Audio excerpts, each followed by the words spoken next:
नमस्कार, आप देख रहे हैं ग्रैंड न्यूज और शहर एवं प्रदेश भर की तमाम खबरों को लेकर मैं हूं आपके साथ आयुषी। बढ़ेंगे खबरों की ओर, पर उससे पहले एक नजर हेडलाइंस पर।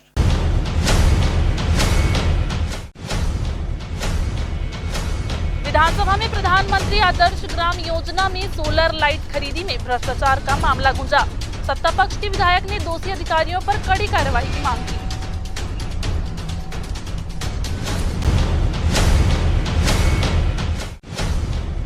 कमल विहार में बोरिया खुर्द गजराज तालाब में सौंदर्यीकरण के लिए आरक्षित भूमि को आरटीए द्वारा नियमों के विपरीत अम्यूजमेंट पार्क बनाने का मामला सदन में उठा। सत्ता पक्ष के लोगों ने ही सरकार को घेरा।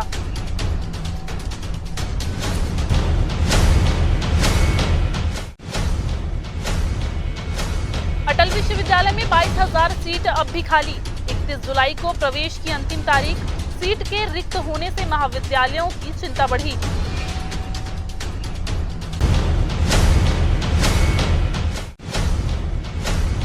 और सिस्टम के कम दबाव से बारिश के बने रहेंगे आसार। मौसम विभाग ने ऑरेंज अलर्ट किया जारी।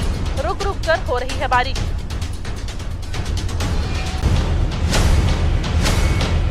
बिलासपुर की तमाम खबरों और गतिविधियों को जानने के लिए आप हमारे ग्रैंड न्यूज चैनल के यूट्यूब व फेसबुक को सब्सक्राइब, लाइक, फॉलो और शेयर जरूर करें। और चलिए खबरों को देते हैं अब विस्तार। विधानसभा में गुरुवार को प्रधानमंत्री आदर्श ग्राम योजना के तहत की गई सोलर लाइट खरीदी में भ्रष्टाचार का मामला गूंजा। सत्ता पक्ष के ही विधायक ने यह मामला उठाते हुए दोषी अधिकारियों पर कड़ी कार्यवाही की मांग की। आपको बता दें कि विभागीय मंत्री रामविचार नेताम ने इसकी जांच सदन की कमेटी से कराने की घोषणा करते हुए दोषी अधिकारियों पर कार्यवाही का भरोसा सदन को दिलाया। प्रश्नकाल के दौरान भाजपा विधायक लता हुसैंडी ने यह मामला उठाते हुए सरकार से पूछा कि पीएम आदर्श ग्राम योजना के तहत कोंडागांव जिले में सोलर लाइट खरीदी में गड़बड़ी की कितनी शिकायतें मिली है और दोषियों पर क्या कार्रवाई की गई है। आदिम जाति विकास मंत्री रामविचार नेताम ने अपने जवाब में बताया कि उनके विभाग को इस संबंध में एक भी शिकायत नहीं मिली है। इस पर भाजपा विधायक ने कहा कि मंत्री को अधिकारियों ने गलत जानकारी दी है। उनके जिले में ही 3 शिकायतें मिली है जिसकी जांच चल रही है। भाजपा विधायक ने गलत जानकारी देने वाले अधिकारी पर कार्रवाई और इस मामले की जांच सदन की कमेटी से करने की मांग की है। इस पर विभागीय मंत्री रामविचार नेताम ने सिर्फ कोंडागांव ही नहीं पूरे प्रदेश में इस योजना के तहत हुई सोलर लाइट खरीदी की जांच सदन की कमेटी से कराने की घोषणा की। देखिए, आदर्श ग्राम की योजना के तहत जो केंद्र से अतिरिक्त राशि प्राप्त हुई थी सोलर ऊर्जा को लेकर, हाइब्रिड सोलर के लिए प्लान था और उसका टेंडर किया गया था, लेकिन हाइब्रिड ना लगा के सोलर पे काम हुआ है। और अगर देखा जाए तो सारे तथ्यों को भी छुपाने का, टेंडर प्रक्रिया पे पूरी तरीके से गड़बड़ी की गई। जिन कर्मचारियों के आईडी से और जिनकी उपस्थिति में जो टेंडर होता था, वहाँ जो सक्षम अधिकारी थे वो वहाँ ऑफिस में ना बैठ के कहीं और जाके टेंडर फ्लोट किया उन्होंने। और 9 बजे टेंडर खुलता है और 9:30 बजे टेंडर क्लोज हो जाता है। तो इस तरीके से इस मामले में देखेंगे तो जो भ्रष्टाचार का आलम है वो दिखाई पड़ता है। और ये पूर्ववर्ती सरकार में 21-22 का मामला है जिसे मैंने आज विधानसभा में उठाया है। सबसे बड़ी बात, जांच के लिए कुछ लोगों ने लिख कर भी दिया था, जांच भी की गई, लेकिन जांच के साक्ष्यों को भी छुपाने का प्रयास किया गया सक्षम अधिकारियों के द्वारा। तो आज हमने माननीय मंत्री जी से मांग रखा था और माननीय मंत्री जी ने उसे विधानसभा समिति के समक्ष जांच करने की घोषणा की है। और दूध का दूध और पानी का पानी बहुत जल्दी हो जाएगा कि जिन लोगों के सह में पूरा प्रशासन चल रहा था और उसके कारण से जो सुविधाएं गांव के लोगों को मिलनी चाहिए थी वो सुविधाएं नहीं मिल पाई, इसके दोषी लोगों को सख्त कार्रवाई निश्चित तौर पे आने वाले समय में हो, ताकि अधिकारियों के ऊपर भी एक भय बन जाए। पिछले 5 सालों में जो भयमुक्त वातावरण प्रशासन में बैठे लोगों के लिए चल रहा था, अब विष्णुदेव सरकार में वो नहीं चलेगा। आपको समय सीमा पे काम करना पड़ेगा और एक भ्रष्टाचार मुक्त सरकार भारतीय जनता पार्टी की सरकार अब बन गई है। तो ये सारे मुद्दे लेकर हम लोग गए थे और जो क्वेश्चन मेरा था इसी पे ही था कि जिस उद्देश्य के साथ आदर्श ग्राम की स्कीम चलाई गई थी, प्रधानमंत्री आदर्श ग्राम की स्कीम, उसका पूरी तरह से बंदरबाट किया गया और लोगों को उसका लाभ नहीं मिला। उसके लिए क्वेश्चन मैंने उठाया। ये कोंडागांव जिले का प्रश्न था। वहाँ के हमारे माननीय विधायक और पूर्व मंत्री सुश्री लता उसेंडी जी ने पूछा था कि उनके विधानसभा क्षेत्र और जिले में ये विभिन्न एजेंसियों के माध्यम से सोलर लाइट का जो स्वीकृति दिया गया, उसमें गड़बड़ियों को लेकर के उनकी चिंता थी और बाकी मद की राशि को भी सोलर लाइट के माध्यम से ही खर्च करने का दिखाया गया, जिसके काफ़ी गंभीर आरोप उन्होंने लगाया था। इन सब को देखते हुए हमने उनके मांग के अनुरूप उसे जांच कराने के लिए सहमति दी। और चूँकि जो भी है, जो भी शिकायतें हैं, वो स्वाभाविक है कि पूरे प्रदेश को जानने का अधिकार है और इस जांच का जो भी निष्कर्ष आएंगे वो सब जो है आपको अवगत कराया जाएगा। जांच के बिंदु में तय होंगे। अब जांच का रिपोर्ट आने दीजिए, फिर जैसे भी होगी मैं इस बारे में चर्चा करूंगा। Bureau report, Raipur. कमल विहार में बोरियाखुर्द स्थित गजराज तालाब में सौंदर्यीकरण के लिए आरक्षित भूमि को आरडीए द्वारा नियमों के विपरीत अम्यूजमेंट पार्क बनाने का मामला आज सदन में उठा। सत्ता पक्ष के ही विधायक ने सरकार से पूछा कि बिना लैंड यूज बदले कैसे इसे निजी कंपनी को दे दिया गया। भाजपा विधायक ने इसकी जांच कराने की मांग की है। आपको बता दें कि विभागीय मंत्री ने इस मामले का बारीकी से परीक्षण कराकर दोषियों पर कार्यवाही का भरोसा सदन को दिलाया है। प्रश्नकाल के दौरान भाजपा विधायक राजेश मूरत ने कहा कि कमल विहार की 1600 एकड़ जमीन जो गजराज तालाब के आसपास था, उसका सौंदर्यीकरण करने की योजना आरडीए ने बनाई थी। मास्टर प्लान के अनुसार यह भूखंड आमोद प्रमोद के लिए आरक्षित रखी गई थी, परंतु पूर्ववर्ती सरकार ने इसका लैंड यूज बदले बिना इसका टेंडर निकालकर निजी कंपनियों को नियमों के विपरीत अम्यूजमेंट पार्क बनाने के लिए दे दिया, जबकि नियम यह कहता है कि ऐसे किसी भी प्रोजेक्ट के लिए भूखंड के दस्तावेज टाउन एंड कंट्री प्लानिंग में भेजकर उसका लैंड यूज बदला जाए। मूरत ने इसकी जांच की मांग कराते हुए दोषियों पर कार्रवाई की मांग की। आवास एवं पर्यावरण मंत्री ओपी चौधरी ने बताया कि वर्ष 2018 में इसके सौंदर्यीकरण की योजना बनाई गई थी, परंतु बाद में इसका व्यावसायिक उपयोग का निर्णय लिया गया, जिसके तहत अम्यूजमेंट पार्क के लिए टेंडर 3 बार निकाला गया, तब कहीं जाकर फाइनल किया गया। ठेका लेने वाली कंपनियों को ही इसके लैंड यूज बदलने की जिम्मेदारी दी गई थी। विभागीय मंत्री ने सदन को आश्वस्त कराया कि योजना में अगर कहीं गड़बड़ी हुई है तो उसकी जांच कराकर दोषियों पर कार्रवाई करेंगे। कमल विहार के अंदर बोरिया तालाब को लेकर के ध्यान आकर्षण के माध्यम से पूर्ववर्ती सरकार ने बोरिया तालाब का सौंदर्यीकरण नियमों के विपरीत जाके करने की योजना बनाई। उस योजना में भ्रष्टाचार की बू आ रही थी, जो इस बात को स्पष्ट दर्शा रहा है कि मास्टर प्लान के पूर्व जब बोरिया कमल विहार योजना का प्रोजेक्ट 1600 एकड़ का था, उसके अंदर एरिगेशन पार्क बनाने के लिए आरडीए का प्रोजेक्ट था। तालाब का सौंदर्यीकरण का काम पूर्व में चालू आरडीए के माध्यम से हो रहा था,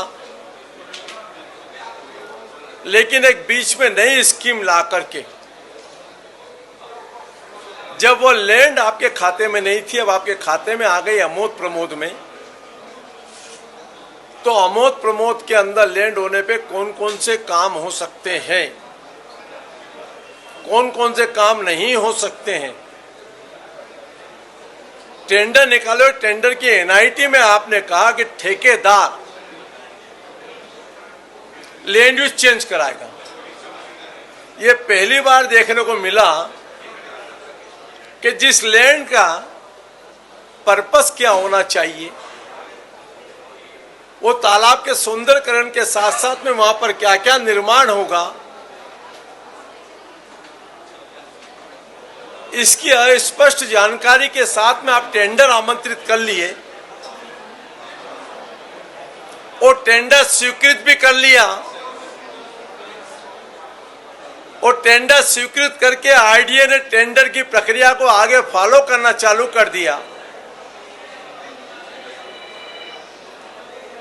इतने में चुनाव आचार संहिता आ गई, टेंडर ओके नहीं हुआ, लेकिन आरडीए ने ओके कर दिया। सांबला कोर्ट में गया, कोर्ट से कहा कि आर्बिट्रेशन में जाएं, वो आर्बिट्रेशन में लगा है, लेकिन साथ में यह प्रक्रिया प्रारंभ करने के पूर्व आमोद प्रमोद के नाम क्या होते हैं, उसमें किन किन चीजों का निर्माण कर सकते हैं, यह एनआईटी में स्पष्ट करना चाहिए। जिन्हें सरकार की एजेंसी ठेकेदार के भरोसे चले जाए और ठेकेदार बताएगा वह क्या क्या करना है और वो राज्य सरकार से वो स्वीकृति लेगा, ये आश्चर्यजनक पहली बार पूर्व सरकार का एक कारनामा देखने को मिला रायपुर विकास प्राधिकरण का। Bureau report, Raipur. लगातार हो रही बारिश के बाद अब मौसम विभाग ने प्रदेश सहित जिले के लिए ऑरेंज अलर्ट जारी कर दिया गया है। अगले 2 दिन से 3 दिनों तक जिले में रुक रुक कर बारिश की संभावनाएं जताई गई है।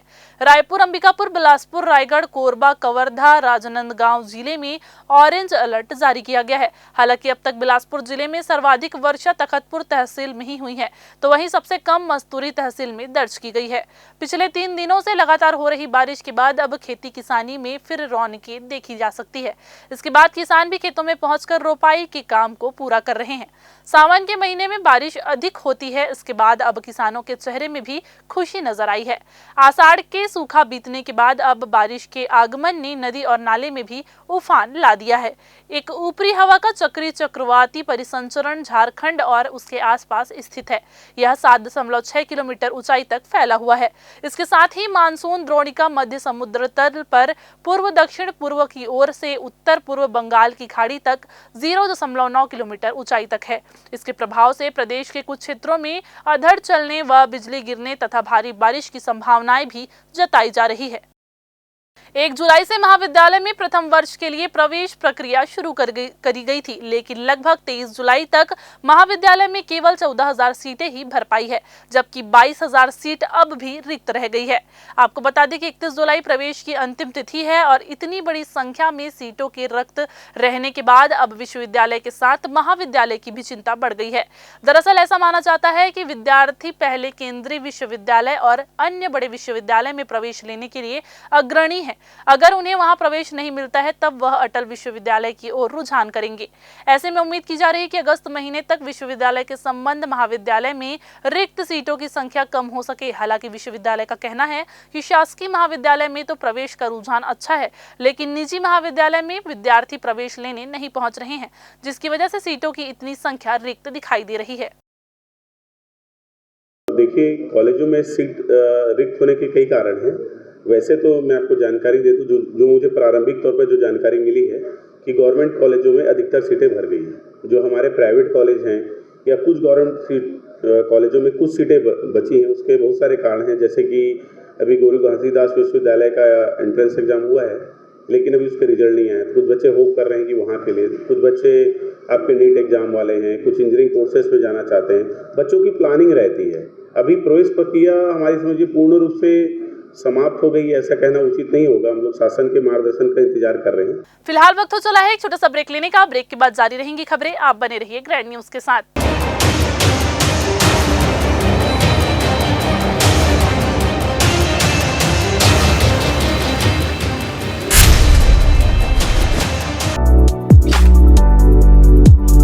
डीपी विप्र महाविद्यालय बिलासपुर का सर्वोत्कृष्ट महाविद्यालय है। बिलासपुर नहीं बल्कि छत्तीसगढ़ में ये सर्वोत्कृष्ट है, क्योंकि हमको नेक में 2 बार A ग्रेड प्राप्त हुआ है और अभी ये ऑटोनॉमस का दर्जा हमको प्राप्त हो गया।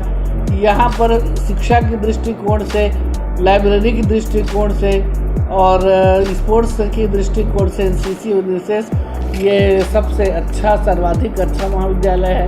यहाँ साइनेक्स मिलेनियम का आयोजन लगातार 20 वर्षों से हो रहा है, जिसमें 15 मॉडल को पेटेंट किया जा चुका है और 5 अभी पेटेंट के दौर में हैं और सभी क्लास में स्मार्ट क्लास है और मेरिट की सूची में हमारे महाविद्यालय में से सर्वाधिक बच्चे मेरिट में रहते हैं। जनसंख्या के दृष्टिकोण से भी यहाँ लगभग 5000 बच्चे रेगुलर प्रवेश लिए हैं और 5000 प्राइवेट बच्चे परीक्षा देते हैं और यहाँ पर समृद्ध लाइब्रेरी है, समृद्ध प्रयोगशाला है और अभी और 7 नए विषय हमको स्वीकृत हुआ है, जिसमें BPEd है, B.Liv है और बायोटेक्नोलॉजी में MSc है और MSW है और संस्कृत में UG में और बहुत सारे हमारे क्लास के लिए स्वीकृति मिला है। और हम पढ़ाई में कमज़ोर जो छात्र उसके लिए अतिरिक्त क्लास लगाते हैं। जो दूर दराज से आए हुए पिछड़े क्षेत्र से जो बच्चे हैं उनके फीस में हम छूट भी देते हैं और हमारे महाविद्यालय में विभिन्न प्रकार के लगभग 25 से 30 प्रकार की छात्रवृत्ति दी जाती है। जो या तो खेल के क्षेत्र में अच्छा हो बच्चा या पढ़ाई के क्षेत्र में बहुत अच्छा जिसका प्रदर्शन हो, हम छात्रवृत्ति प्रदान करते हैं। और हमारी लाइब्रेरी में लगभग 50,000 पुस्तकें हैं। तो सुबह 8 बजे से लेकर के 5 बजे शाम तक लाइब्रेरी खुली रहती है, जिसमें निःशुल्क हमारे बच्चे आके पढ़ सकते हैं। संगीत है, कराटे है और योग की निःशुल्क शिक्षा दी जाती है और जितने बच्चों के व्यक्तित्व विकास के लिए होना चाहिए, हमारे एलुमनी के विद्यार्थी हमारा साथ देते हैं और उनके सहयोग से महाविद्यालय में अनुशासन बना रहता है। उत्कृष्ट यहाँ का सांस्कृतिक कार्यक्रम होता है और हर साल हम मोटिवेट करने के लिए बच्चों को अच्छे से अच्छे लोगों को बुलाते हैं। जैसे लगातार हमने कुमार विश्वास जी को बुलाया, सुरेंद्र दुबे जी को बुलाए, मीर अली मीर जी को बुलाए और पहले से ही विमल मित्र जी आए थे, हरिवंश राय बच्चन आए थे, यज्ञ जी आ गए हैं, महादेव वर्मा जी यहाँ पर आ गए हैं, शिवमंगल सिंह सुमन आ गए हैं, विद्या निवास मिश्र जी आ गए हैं। तो हमारा उद्देश्य बच्चों को वैज्ञानिक दृष्टिकोण प्रदान करना, प्रौद्योगिकी के क्षेत्र में आगे बढ़ाना और कौशल उन्नयन के लिए भी हम अलग अलग क्लास लगाते हैं। हम वैल्यू एडेड कोर्स भी चला रहे हैं और इस साल हम लोग नई शिक्षा नीति के लिए जो सरकार का प्रॉस्पेक्टस है उसको पूर्ण रूप से फॉलो करने के लिए तैयार हैं, जिसमें 4 ग्रुप है, कोर ग्रुप है, जेनेरिक ग्रुप है, वैल्यू एडेड ग्रुप है और स्किल डेवलपमेंट ग्रुप है।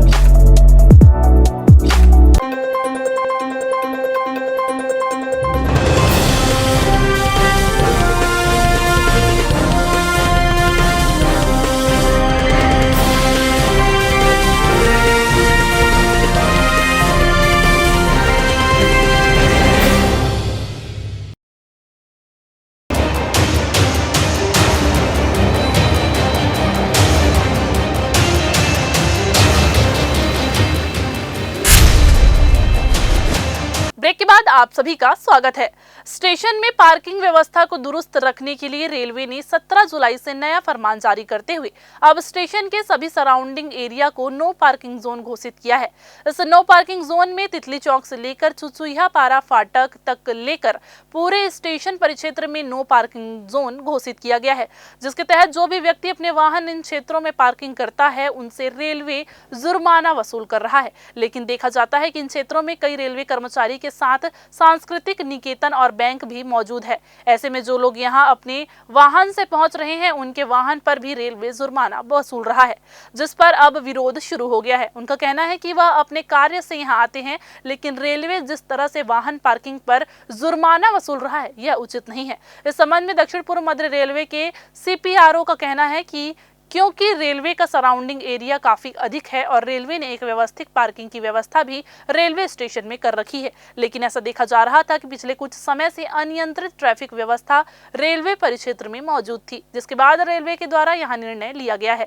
हालांकि जो समस्या है की बात सामने आ रही है, उस पर रेलवे के द्वारा डिविजनल कमिश्नर कार्यालय से एक व्यक्ति की नियुक्ति की गई है, जो इस पर पूरी योजना की मॉनिटरिंग करेगा और किसी भी व्यक्ति से अवैध तरीके से राशि नहीं ली जाएगी।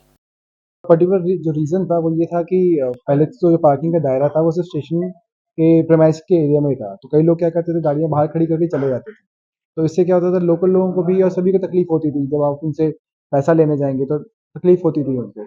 तो उस चीज़ को हटाने के लिए ये तय किया गया कि हम इसका दायरा थोड़ा सा बढ़ा दें, ताकि मतलब एक सिस्टमैटिक तरीके से पार्किंग की व्यवस्था बनाई जा सके सभी लोगों के लिए।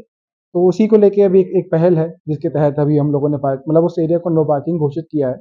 और वहाँ पे हम लोग कोशिश कर रहे हैं कि वहाँ पे गाड़ियाँ पार्क ना करें। जिनको स्टेशन में काम है वो स्टेशन की पार्किंग में आके गाड़ी खड़ी करें, जो भी चार्जेस हैं वो पे करें और फिर चले जाएं। बस इसी के तहत महासमुंद जिले में 3 दिनों से हो रहे लगातार बारिश से नदी नाले उफान पर हैं। वहीं बाग बहारा के वार्ड क्रमांक 10 नवागांव जाने वाला अंडरब्रिज भी बारिश से लबालब भरा हुआ है। रेलवे अंडरब्रिज में पानी भरने से नवागांव के निवासियों को काफी परेशानियां हो रही हैं। स्कूली बच्चे जान जोखिम में डालकर रेलवे ट्रैक पार कर स्कूल जा रहे हैं। वहीं मेडिकल इमरजेंसी में एम्बुलेंस के लिए भी रास्ता नहीं होने की वजह से इमरजेंसी सुविधा भी गाँव तक नहीं पहुँच पाएगी। विगत 2 वर्षों से रेलवे द्वारा यहाँ पर अंडरब्रिज का निर्माण कर रेलवे फाटक को हटा दिया गया है। बारिश के सीजन में इस अंडरब्रिज में पानी भर जाने की वजह से आवाजाही अवरुद्ध हो जाता है। जब वार्ड वासियों द्वारा सोशल मीडिया के माध्यम से इस अंडरब्रिज की शिकायत रेलवे DRM संबलपुर से किया गया, तब रेलवे अधिकारियों द्वारा महासमुंद से आकर पुनः मोटर पंप लगाकर पानी को बाहर निकाला जा रहा है। जब पानी गिरता है ना तो रेलवे अंडरब्रिज यहाँ का पूरा भर जाता है, लगभग 3 से 4 फीट भर जाता है, जिससे आने जाने में सबको तकलीफ होती है। एकमात्र रास्ता यही है और कोई दूसरा रास्ता है ही नहीं। दूसरी बात, बच्चों को आने जाने में काफ़ी तकलीफ होती है।